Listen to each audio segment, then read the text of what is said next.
Hi, how you doing? And welcome back to another video on the channel. What we have for you today is a free hit video going into blank game week 28. So if you are planning on doing a free hit, hopefully this team might help you out with some ideas at least. To be honest, I prefer to kind of free hit on a double game week. I think that gives you more scope for sort of points. I think on single game weeks, anyone can have a bad game in a single game week, and it kind of limits your options as well. And you're kind of forced to get in players just because they're playing. Whereas when you're on a double game week, you get players in because they're the best options, and you've got the wider range of players to choose from. But nevertheless, we're going to try and get into it in 5 minutes, hopefully. So it's going to be a bit quick, but hopefully that will save you time and give you the information you need. So we're going to get straight into it. And in goal, and defence. So in goal, we're going to start with Kepa. Now, they got Everton at home, and I will say, if you are going to free hit this game week, you do need to kind of target the teams that are usually playing at home. I think home advantage does count in a situation like this. And Everton have only scored more than one goal in the once in their last 15 games. Kepa's also averaging over 3 saves a game, so he's due that extra point on average for making 3 saves. I've also gone with Chilwell. I just think he has the attacking returns. He's got a goal and an assist in his two last games, and he seems to be back in the lineup in that wing back role. And he's someone that kind of is very creative for Chelsea. Also got Trippier. I do think that whilst Nottingham Forest do tend to score when they're playing at home, Trippier is somebody that you can't sort of not have. And I think Newcastle, hopefully, they're going to return to that form we had before that blip in the league, before the League Cup final. I do think Trippier is somebody that in a game where there's only seven fixtures on, is someone you need to have. Also gone for Zinchenko. I think he is Arsenal's attacking threat, especially down the left side.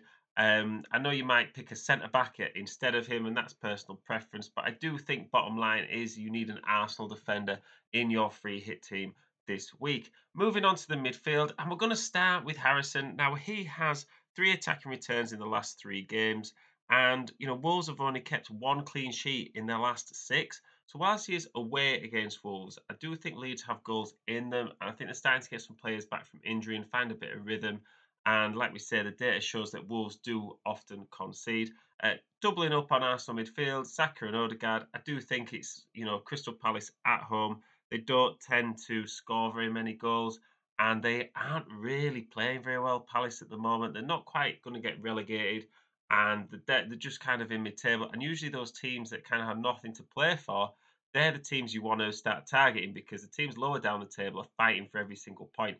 It's these teams that are kind of 12th, 13th, 14th that aren't really in danger of getting relegated that kind of take the foot off the gas a bit. And they're the teams that you want to be targeting against as you get towards the end of the season. Arsenal are also trying to win the title. I also think that Saka and Odegaard are the most nailed on. Gabriel Jesus is coming back into the team. No one's really there going to take Saka and Odegaard's places, whereas Martinelli and Trossard, you could say, could get rotated out with Gabriel Jesus. Also going with a bit of a wild card in terms of Mudryk here. Did score in the last game, so he is someone that is potentially going to start for Chelsea. And Chelsea look like they're turning a bit of a corner. Everton are the sort of team that you do think you could be a bit wary of when you're playing away, but they have Everton at home, and that should be a bit more straightforward for them. And then up front, it's probably no surprises. We've gone with Kane, Watkins, and Tony. They are huge goal scorers this season. Watkins more so, he's got 6 in the last 7, so he's more of a recent goal scorer. But Kane's got 20 in 27 games. I do think that is something that in a season without Haaland in, we'd all be raving about Kane, how we'd absolutely need to get him in. Haaland's kind of taken the heat off Kane a little bit. Ivan Toney also has 15 goals, which is absolutely fantastic return for him. And he's just going to keep building on that. Leicester at home. Kane does have Southampton away, but I have captained Kane. I do think he's someone that is capable of getting a couple of goals. And he's probably the most sure thing, I think, out of all this team for captaincy. On the bench, it doesn't really matter what you've got on the bench. I've kind of gone with Son here as my first bench. I think once you get past the first bench, it doesn't really matter. Go for cheap options. You could go for maybe players that you think are going to contribute on the off chance that some of your squad are rotated. It's whether you want to swap out Harrison for Son, say, or Mudryk for Son. It's completely up to you. I think once you need good first bench option, especially because there's some cheaper options in this team overall, or at least mid-price options.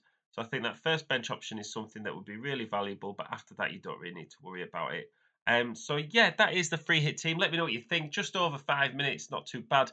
Any support on the channel is greatly appreciated. Likes and subscribes if you're new. Thank you for all the support so far, and I will see you in the next one.